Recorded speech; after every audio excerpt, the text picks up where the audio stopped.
I was once in an organization and they were using subtasks, a lot of subtasks, which initially I was like, why are they promoting subtasks so much of? And I started to just kind of observe.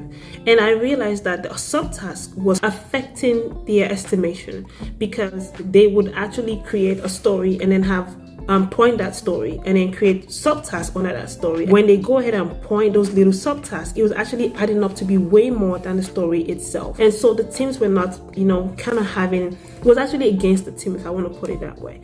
But I needed to communicate this to leadership, and I was having a hard time communicating this because it was a practice that was being adopted across the art at that point. So I needed to find a way to communicate this because as a new Scrum Master, I did not want to go about it in a wrong way. And then the first thing that came to my mind was, how do I communicate this as a new Scrum Master without coming in like someone who's trying to influence change, but more about someone who is looking out for the teams? So first thing I did was I went to my product manager, and then I went to my teams to get someone from my team to give me to buy into it as well and say, hey, I've realized this as well and it's not helping me. Before I now went to the vice president of the engineering teams, and then I went to my direct manager.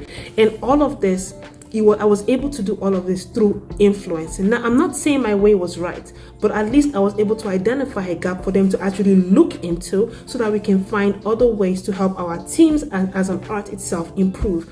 I was only able to do this through influence. And through influencing, you need to be able to do more research and observation. Now, all of this happened in less than a month of me being on the job, but at least I just want to stress that at least it got them to listen.